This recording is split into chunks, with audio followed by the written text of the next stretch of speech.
There are 3 things my mom believes in more than God: potlucks, Pinterest quotes, and my older brother Ethan. She calls him my first blessing. Which, would be sweet, if it weren't usually followed by calling me our little surprise. And not the good kind of surprise like a birthday trip. The kind you get when you find out your tire's flat and you're already late to work. Growing up, I was the spare key. The backup plan. The maybe someday child. Ethan, on the other hand, was the plan. The investment. The heir to the family legacy, even though said legacy was a 2-bedroom ranch and a smoker grill Dad never cleaned. By the time Ethan was 25, he had a wife, 2 kids, and a graduation photo framed in every room of our parents' house, including the guest bathroom. Me? I was 27, single, and fixing AC units in other people's houses while eating gas station burritos in mine. Now don't get me wrong, I wasn't bitter. Okay, maybe I was a little bitter. But mostly I just accepted my role in the family narrative: hardworking, low maintenance, occasionally mentioned in group texts when someone needed a spare set of hands or a pickup truck. That's why, when I started saving up for a property, I didn't tell anyone. Not even my childhood best friend Marcus, who I once trusted with the location of my emergency pizza fund, which he betrayed for 3 slices of pepperoni and a can of Sprite. The truth was, I didn't want opinions. I didn't want advice. I didn't want to hear my mom ask, "Are you sure you can afford that?" Or my dad mutter, "Ethan's always been better with money." So I stayed quiet. For 2 years, I worked overtime shifts, took side gigs on weekends, and lived like a raccoon in human form. I drove an old Chevy with no AC and a trunk full of tools. I ate enough peanut butter sandwiches to build a loyalty program. I ignored every urge to upgrade my life and instead funneled every extra cent into a savings account labeled, appropriately, "Not for Ethan." And then, one Tuesday morning, while repairing a busted dryer for a sweet old couple who offered me lemon cake and unsolicited life advice, I got the call. The duplex. It was old, sure. Needed a new fence, some drywall patching, and the front porch had what I would describe as violent creaking energy. But it was solid. Good bones. 2 units. Upstairs and downstairs. Each with 2 bedrooms, 1 bath, and just enough charm to attract a renter who wouldn't ask too many questions about the ghost of water damage past. I signed the papers that Friday. Bought it under my name. No co-signers. No family favors. No big announcement. It felt weird at first. Not bad weird, just quiet. Like I was waiting for someone to show up and tell me it didn't count unless it had Ethan's blessing. Instead, I got silence. And it was the best sound I'd heard in years. I didn't throw a party. Didn't pop champagne. I just stood in the empty living room of Unit A and whispered, "You did it, man," to myself like I was narrating a sports documentary about middle-class plumbing success. Then I got to work. Cleaned it. Painted it. Repaired every creaky hinge, tightened every pipe. One of the neighbors, an older guy named Lou who smelled like coffee and wisdom, stopped by and said, "You the new landlord?" And when I said yes, he smiled and added, "Nice. Better you than the last one. She ran a cat rescue and a pottery class out of this place. I figured I'd rent out the top unit, live in the bottom one. Build a little equity. Be the kind of landlord I wish I'd had in my early 20s, responsive, chill, and not addicted to passive-aggressive post-it notes." And for a few weeks, that's exactly what I did. Until, of course, I got invited to family dinner.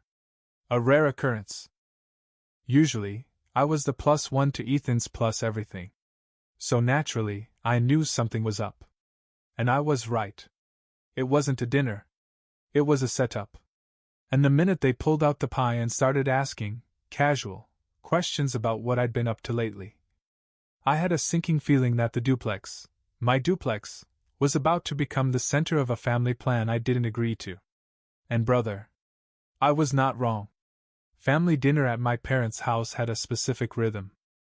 First came the forced hugs, Mom's too tight, Dad's too limp, and Ethan's wife Jenna doing that awkward cheek air thing like we were European or something. Then the appetizers nobody liked but pretended to love.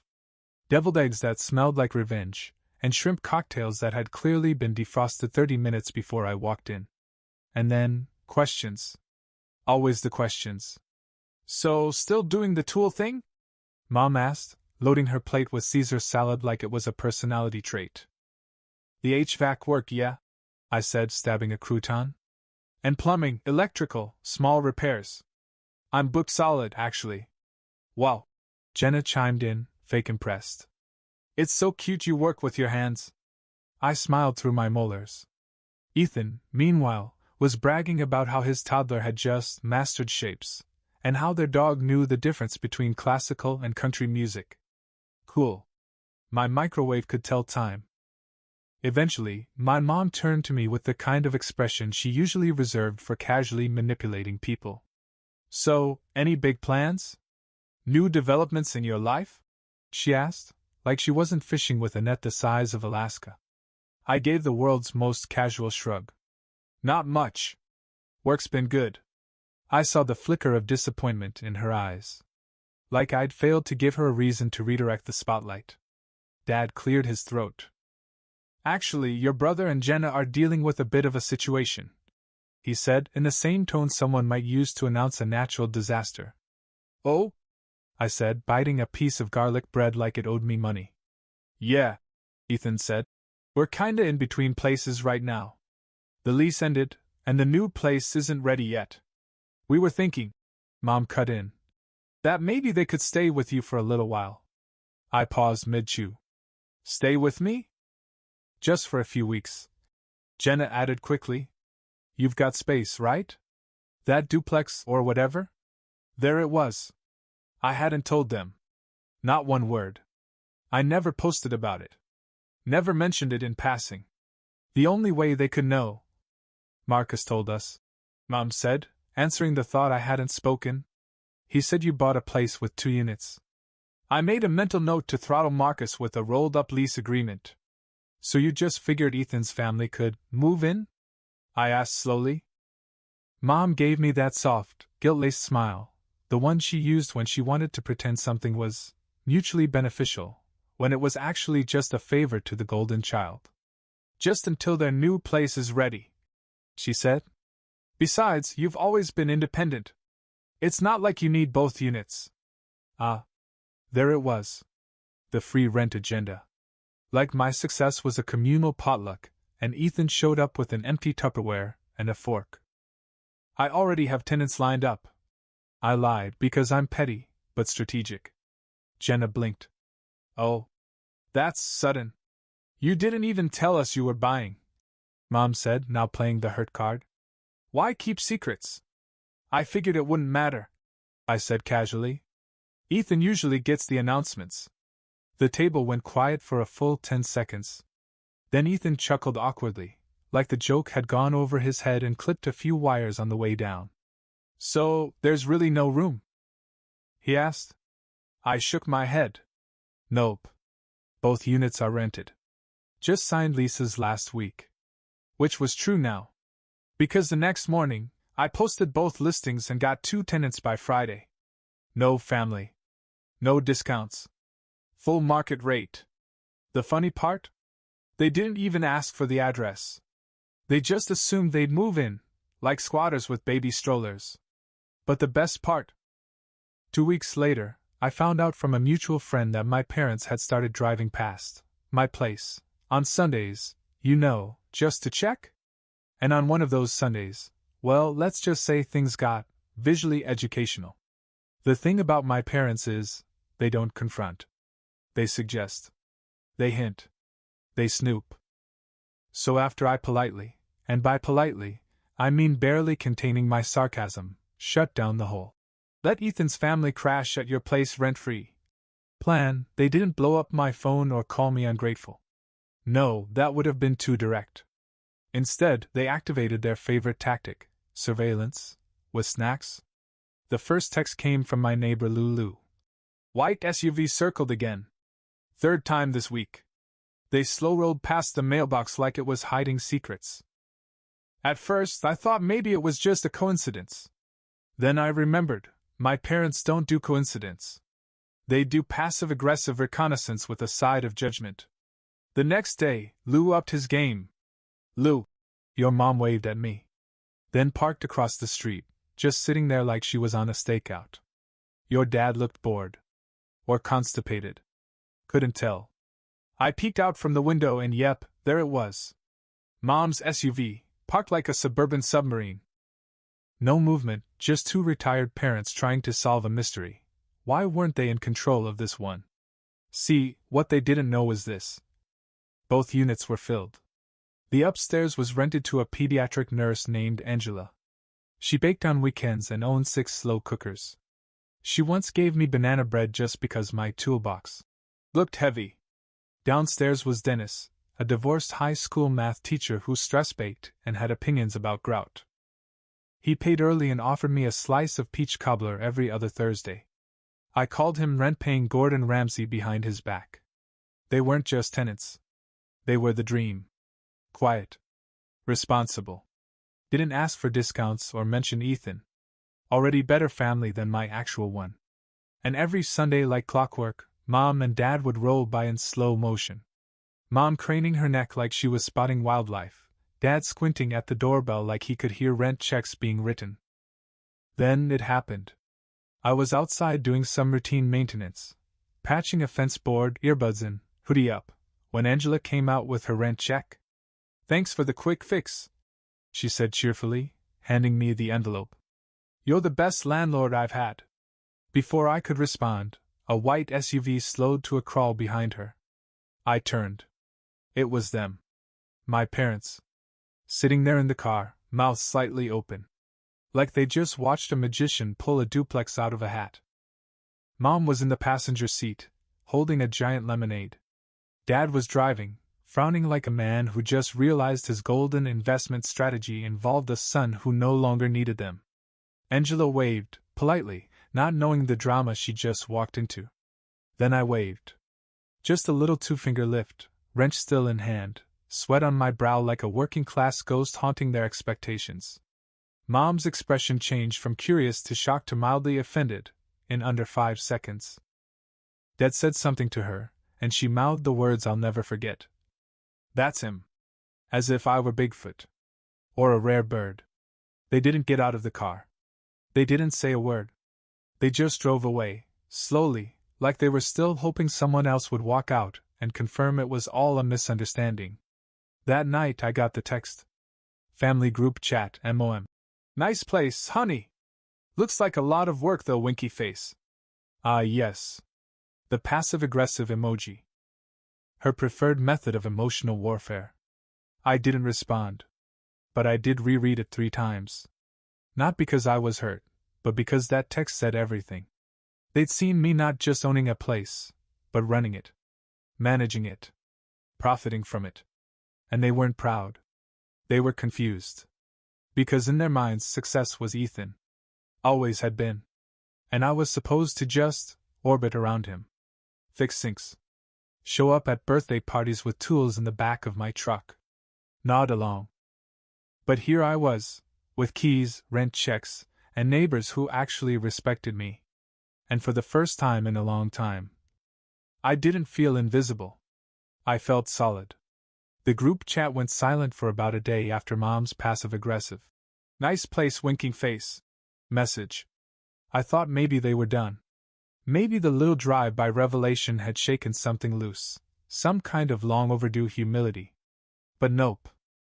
By Tuesday morning, the chat lit up again like a Christmas tree, except instead of gifts, it was full of thinly veiled guilt trips wrapped in family values and delivered with emoji bows. Ethan. "Hey man, didn't know you had extra space. Kinda wild you didn't mention it."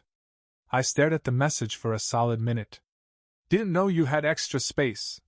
Like I accidentally found a duplex in my couch cushions. "We just thought maybe you'd want to support your brother while his family transitions. You've always been so generous." Funny. I distinctly remembered loaning Ethan $300 back in 2019 and never hearing a word about it again. But sure. Let's pretend I'm the generous family ATM who's just forgotten to dispense lately. I typed. LOL. Deleted it, then stared at the screen. Then Ethan followed up with the cherry on the sundae. Ethan. It's just kinda disappointing, man. We're family. Ah. There it was.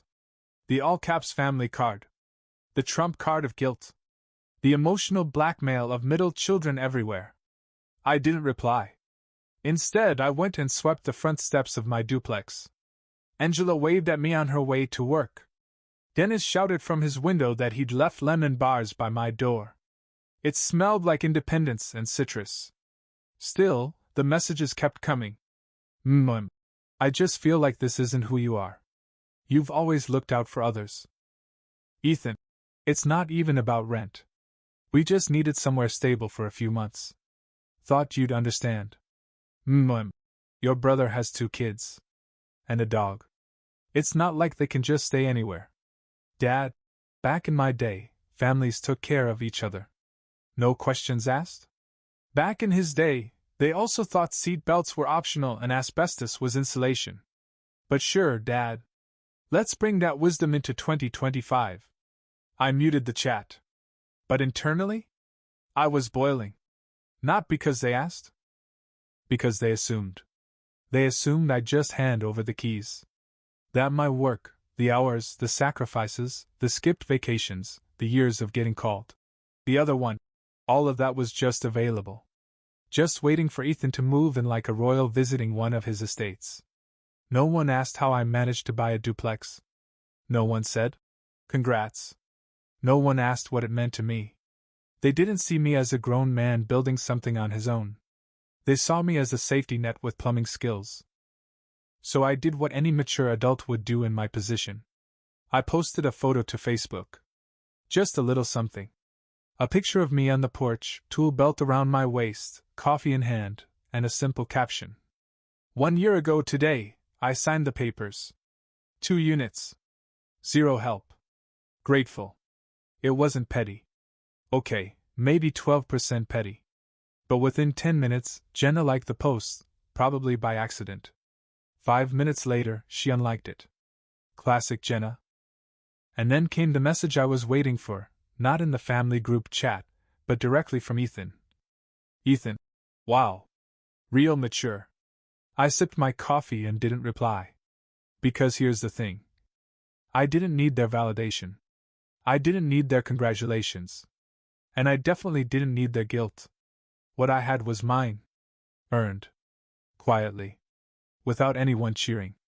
And for once, I wasn't looking to explain that to anyone. Especially not to the brother who never asked how I was doing unless it involved him.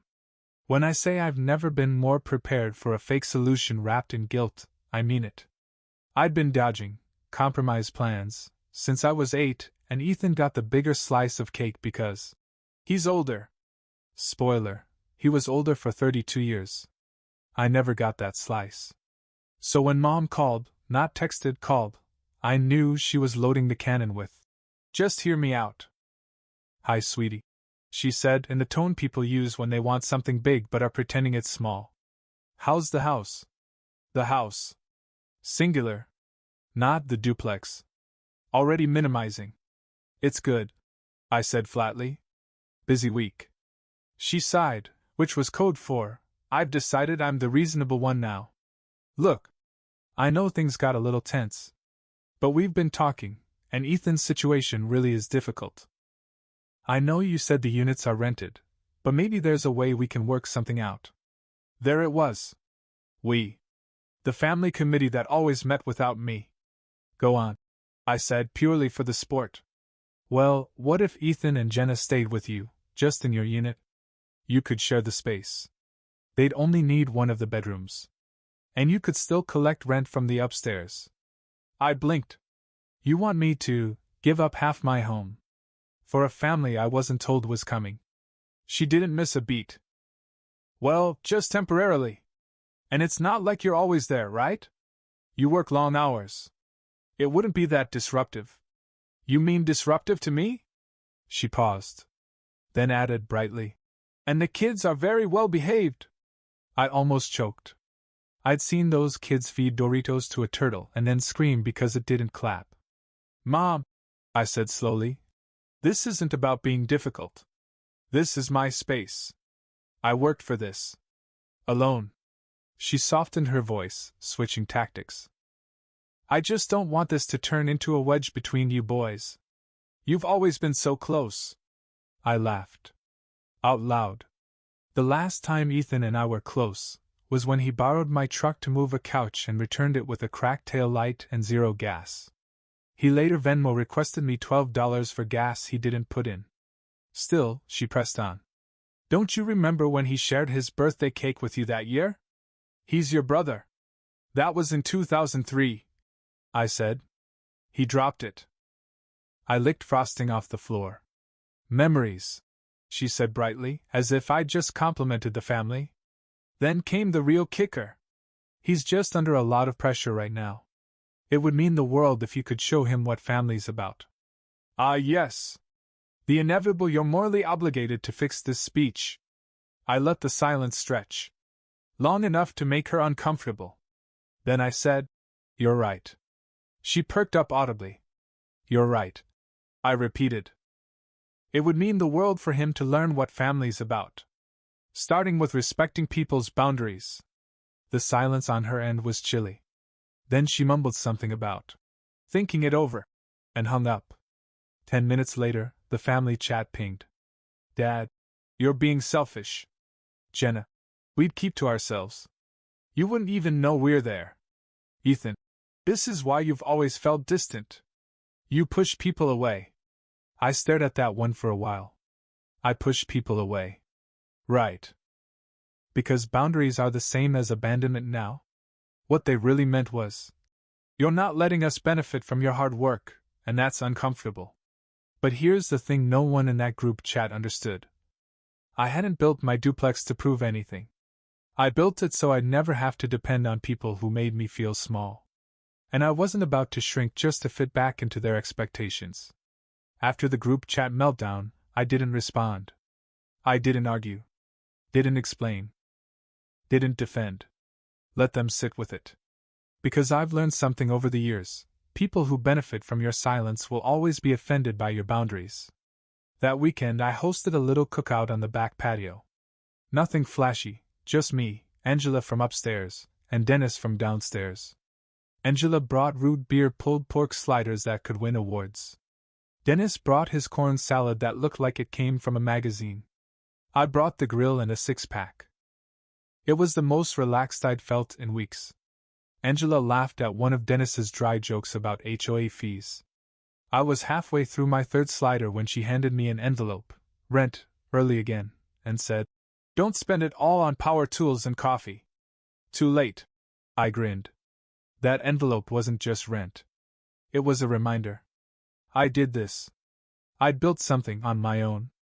No handouts. No backup. No Ethan. Then, mid-laughter, we all heard it.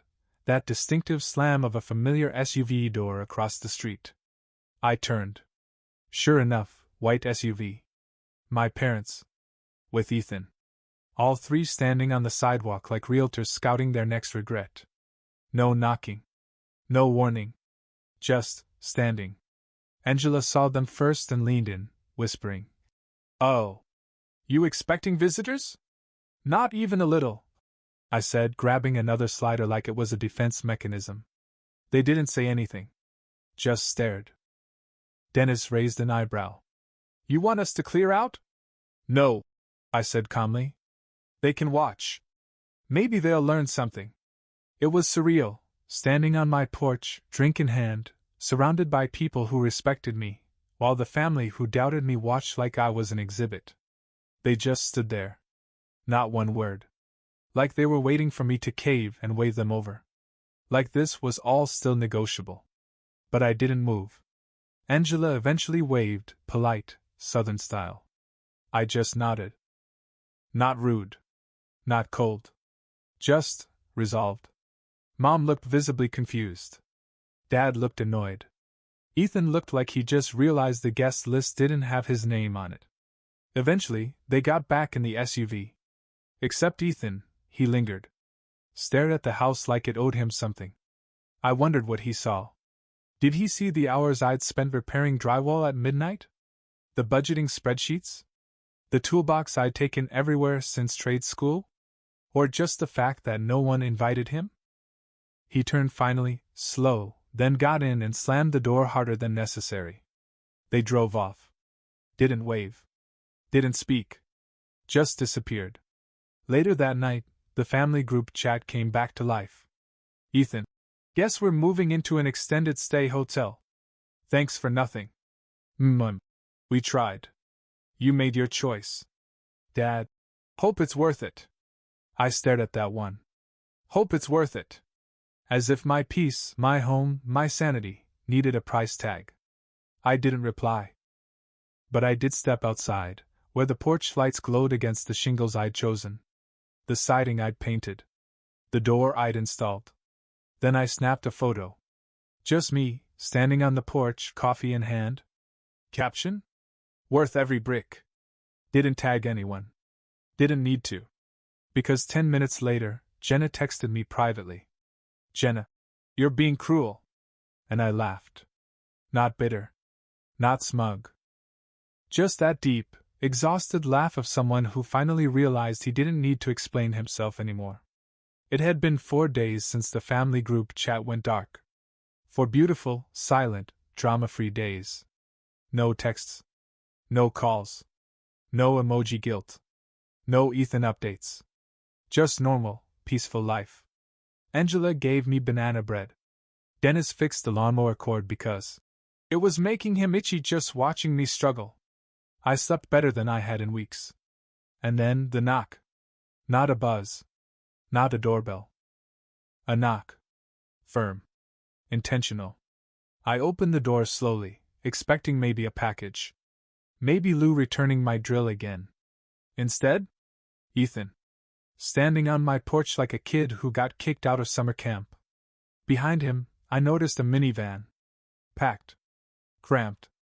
A pillow stuffed against the window. Jenna in the passenger seat, looking down at her phone. 2 kids in the back, one eating dry cereal from a bag like it was a life sentence. Hey, he said, trying to sound casual. Can we talk? I leaned on the doorframe. We are. He glanced back at the minivan. Look. I know things got heated. Mom's been a little extra lately. And I didn't mean to guilt you. Sure you did. I said. You just thought it would work. He flinched. Then tried the next card, exhaustion. We're tired, man. The hotel has roaches. The kids are cranky. I'm doing the best I can. And? He blinked. And I was hoping maybe we could figure something out. Even just a week. We'd be out of your hair. Right. I said. Just 1 week. Then another. Then maybe the dog gets comfortable. Then suddenly Jenna's redecorating my bathroom. He chuckled nervously. Come on, man. That's not fair. Exactly. I said. It's not. Silence stretched between us. He looked like he wanted to say more.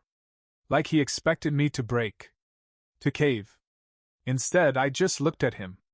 Really looked. The same brother who used to take credit for my work. The same guy who borrowed my tools, my truck, my time, without thanks, just expectation. The one who never once showed up when I needed help moving, or fixing, or building. But here he was, needing. Finally seeing that maybe, just maybe, I wasn't the one who needed to grow up. I sighed and stepped out onto the porch, shutting the door behind me. I'm not angry, Ethan, I said. I'm tired. Of what? Of always being the fallback. The free option. The one who gets told to understand when no one tries to understand me.